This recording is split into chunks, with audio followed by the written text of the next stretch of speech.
Aleluia. Hebreus capítulo 12. Glória a Jesus. Eu quero ler até o versículo 4. Louvado seja Deus. Portanto, também nós, visto que temos a rodear-nos tão grande nuvem de testemunhas, desembaraçando-nos de todo o peso e do pecado que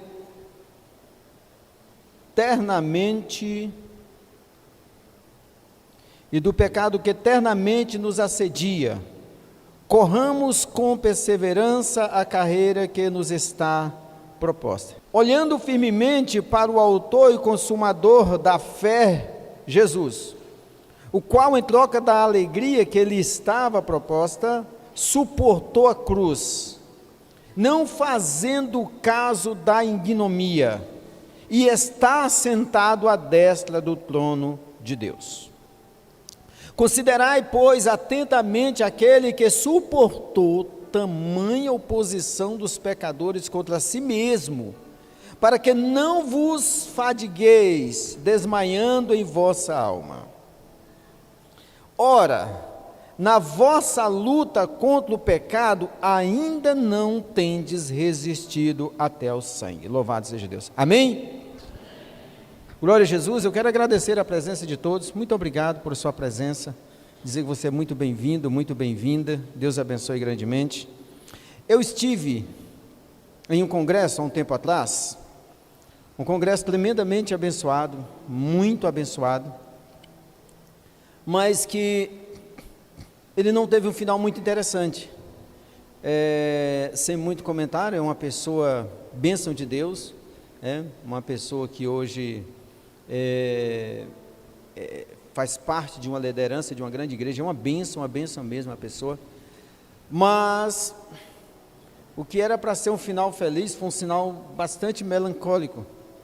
Aquela pessoa foi convidada para dar uma palavra ali, tipo considerações finais, e ela começou a falar das considerações finais, e estava tudo muito bem, só que eu quero pedir perdão pelo que eu vou falar para vocês aqui,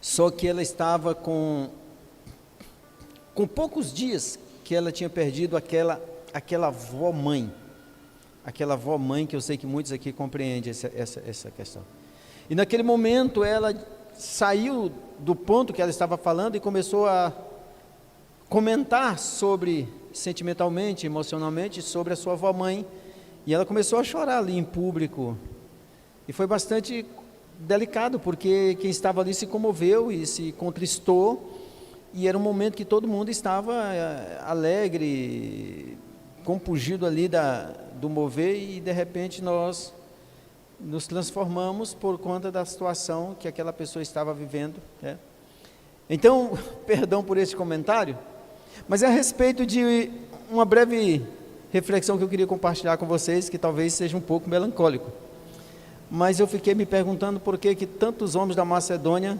estavam falando comigo esses dias, e sem eu os procurar ou coisa parecida.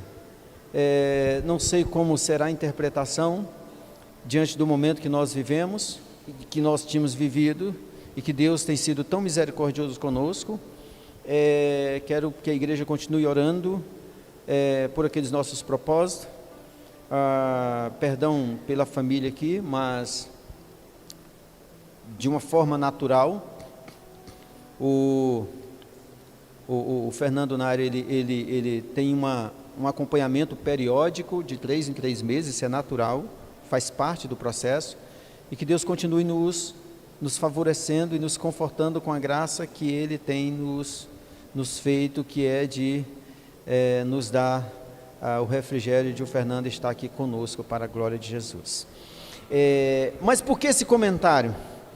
Porque eu vi você sabe que no YouTube tem as opções que você só precisa usar o dedo, no caso do meu celular é dedo, outro celular não sei o que é, você só precisa usar o dedo para clicar e ver. E eu tinha visto um tema, mas eu não apertei o dedo, até no momento eu achei que fosse algo naturalmente dramático. E eu tinha visto o tema, eu até tive compartilhando hoje quando o obreiro Weslane me ligou fazendo um comentário de um pedido de oração, e depois eu decidi voltar para ver esse vídeo, e eu estava vendo influenciadora morre havia sendo cometida por um câncer no estado terminal e morreu. E eu passei direto.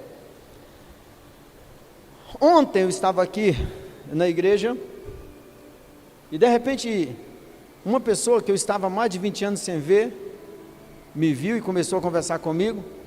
Um outro que eu estava talvez há uns 10 anos sem ver me viu também e veio conversar comigo, e a conversa estava muito boa.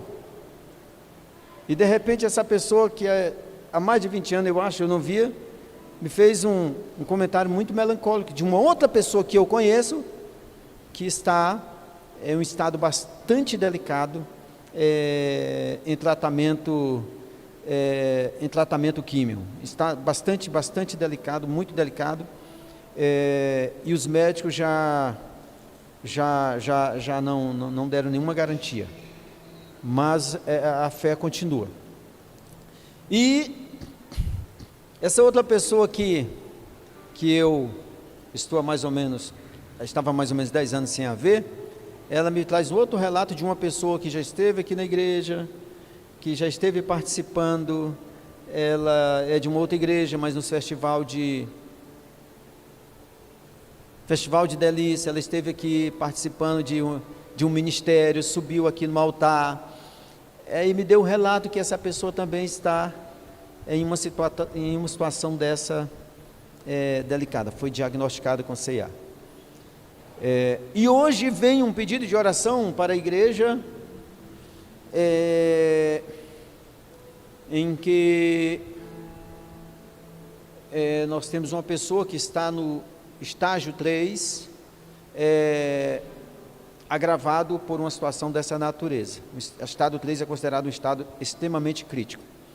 E aí eu digo, eu vou dar uma olhada nesse vídeo. Eu cliquei nesse vídeo e descobri que era realmente uma jovem de 19 anos, segundo o vídeo que eu vi lá, me parece que ela era uma jovem cristã, e que essa jovem, ela também foi acometida. E depois eu vi o outro vídeo da pessoa que tinha comentado, e ele dando um exemplo lá da esposa dele, disse que a esposa dele também tinha um problema, sentia coisas que o médico não diagnosticava, e disse que ela foi atrás de A, B, C, D e do alfabeto todo em relação à medicina, e foi diagnosticada com uma situação dessa no estágio 2. Segundo eles lá, o estágio 2 é uma média de 50%, e graças a Deus ela superou e venceu. Agora, falando do lado bom, a pessoa que me ganhou para Jesus também foi diagnosticado com uma situação, e ela se submeteu ao tratamento da quimio, e hoje ela está glorificando a Deus e dando testemunho interno. Quem viu o vídeo da jovem de 19 anos, da jovem senhora que era mãe, todo o discurso dela era discurso de despedida, de partida. Todo o discurso dela era discurso de despedida e de partida. Em momento algum eu ouvi um discurso dela determinando que algo diferente. Bom, Deus nos guarde de qualquer mérito, julgamento ou coisa parecida. Por que todo esse comentário melancólico? Porque eu queria compartilhar esse texto com você, de tudo que nós falamos, mas eu queria pegar o versículo 1 e tirar uma palavra do versículo 1. Por causa de tudo isso, eu vou mudar a interpretação do versículo 1. Eu já ministrei aqui por muitas vezes, de várias formas, por muitas vezes, em várias circunstâncias, este versículo 1. E eu quero hoje mudar a interpretação dele, eu quero voltar atrás por conta desses testemunhos. Confesso que nós somos tentados, não foi isso que o apóstolo Paulo disse? Eu estou repassando para vocês o que eu recebi. Então, muitas das vezes, nós só repassamos o que recebemos. E eu sou estruturado na teologia da década de 90, do século 20. Então, o século 21 está parecendo coisa nova e eu não cedo com facilidade. eu confronto e faço análise para saber realmente se existe procedência e se realmente o que eu pensava não é isso.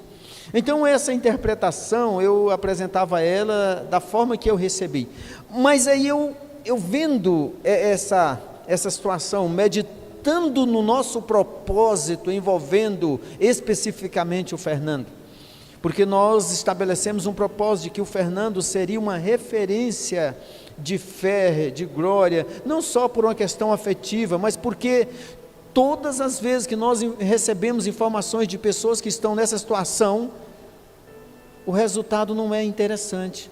Todas as vezes que a gente, perdão por a palavra toda, a grande maioria das vezes, e eu digo, Senhor, faz uma diferença no nosso meio, estabelece um marco no nosso meio, estabelece uma referência de glória no nosso meio. E aí eu apresentei isso para a igreja abraçou, e Deus tem sido muito misericordioso conosco, e eu pessoalmente agradeço. Eu sei que muitos aqui são gratos nesse sentido, e eu com certeza sou muito, mas muito grato mesmo. Então eu quero pegar esta palavra, testemunhas. Ele diz: portanto também nós, uma vez que estamos rodeados por tão grande nuvem de testemunhas, livremos-nos de todo embaraço, de tudo aquilo que está nos atrapalhando. Eu não vou explicar o que eu já tinha explicado antes, que eu sei que alguns de vocês já têm essa explicação porque foi repassado, e eu sei que alguns de vocês lembram dessas explicações que talvez eu possa ter explicado. Mas o que foi que eu fiz hoje? Eu tenho uma Bíblia grega, e tenho alguns dicionários também equivalente, e aí eu digo, eu vou ver o que está escrito aqui no grego, o que está escrito aqui, porque me chamou muita atenção. Eu fui dar uma olhada, aí eu fui confirmar. Se você não tem uma Bíblia nesse sentido de línguas, da língua original bíblica, nós temos hoje uma Bíblia online interlinear, que você pode pesquisar tanto no grego como no hebraico, ela vai estar lá, o texto original. E aí eu vi que na verdade essa palavra testemunho, ela é equivalente à palavra mártir, de mártires, de pessoas que morrem por uma causa, no caso dos cristãos, daqueles que morrem pela fé em Cristo. Então essa é a interpretação verdadeira.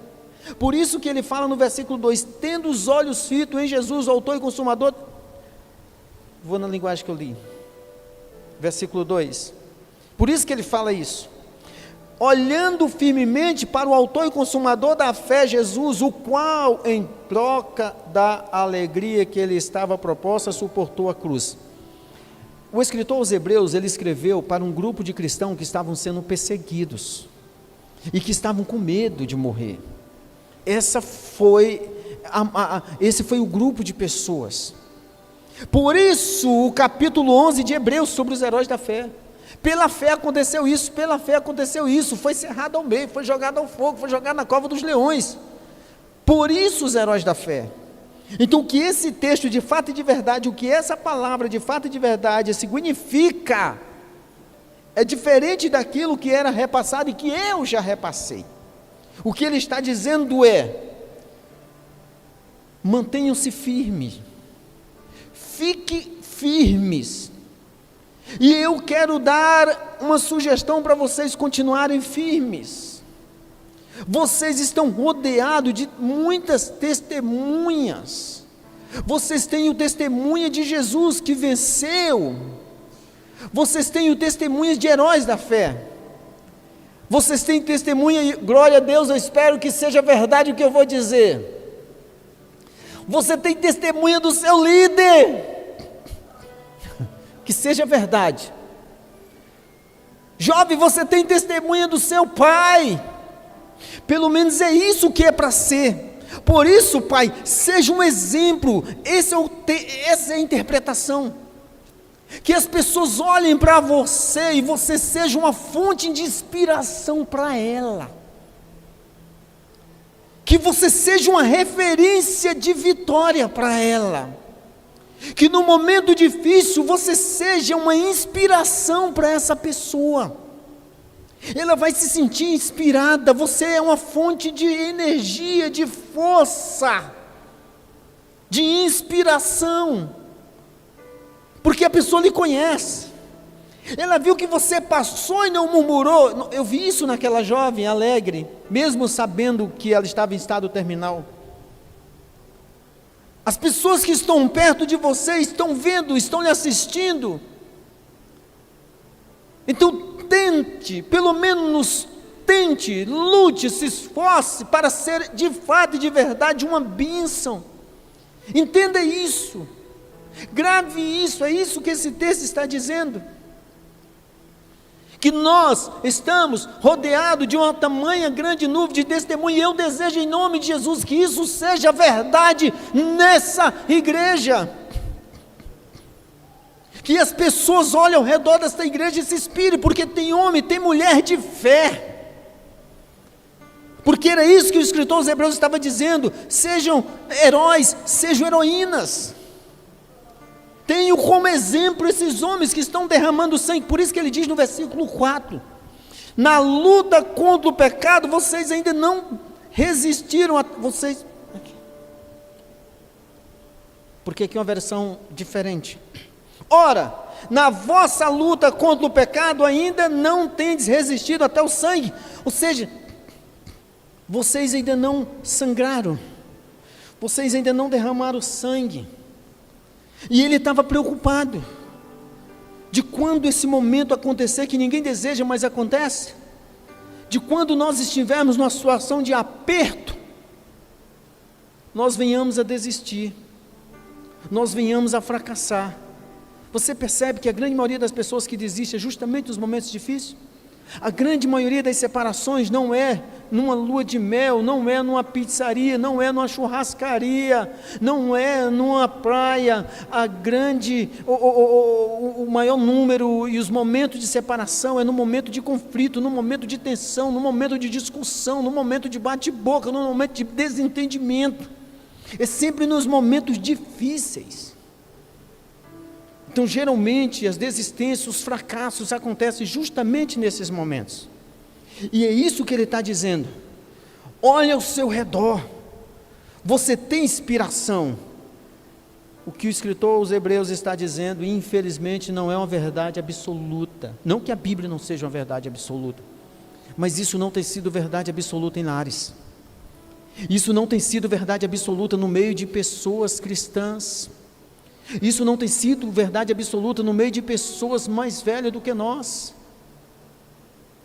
Quantas vezes, realmente, de fato e de verdade, nós nos seguramos para não cair, porque a gente tem visto tropeços de uma forma tão escandalosa de pessoas que nós nos inspirávamos, nós admirávamos, nós ficávamos ali boquiaberto, querendo ser ela, querendo ser que nela, querendo ser que nele, e agora nós estamos vendo uma pessoa distante de Deus, profanando, se debandando, vivendo uma vida promíscua, e isso enfraquece as pessoas. Por isso que o Senhor Jesus disse: está previsto muito escândalo, mas ai daquele de onde vier o escândalo. Por isso eu quero dizer para você, etimologicamente falando, essa é a verdadeira interpretação deste versículo, que nós estamos rodeados de uma tamanha grande nuvem de testemunho. E eu quero finalizar dizendo para você: seja uma dessas nuvens, seja uma pessoa que provoque inspiração, determine ser alguém que as pessoas vejam em você uma fonte de inspiração, que as pessoas se fortaleçam com as suas palavras, com a sua vida, com o seu testemunho, com o seu caráter, porque é isso que o escritor aos Hebreus disse, para segurar aquelas pessoas que estavam atemorizadas com o sistema maldito. Por isso, igreja, por isso, homem e mulher, por isso, pai, por isso, líder, por isso, você que está aqui nessa noite, você tem uma grande responsabilidade. Por mais que você ache, ou por mais que você se julgue incapaz ou coisa parecida, você tem uma grande responsabilidade. Pessoas estão olhando para você. Se você viveu uma vida de fracasso, de escândalo, de decepção, você vai trazer prejuízo para muitas pessoas, principalmente para quem está perto de você. Mas se você decidir viver uma vida de honra, de vitória, uma vida de caráter, uma vida de um homem, de uma mulher, de uma forma honesta e dedicada ao Senhor, você nem imagina mas você vai servir de inspiração para muitas pessoas, principalmente para aqueles que estão perto de você. Amém? Deixa eu só finalizar falando algo que é verdadeiro, que talvez você não saiba. É assim que funciona.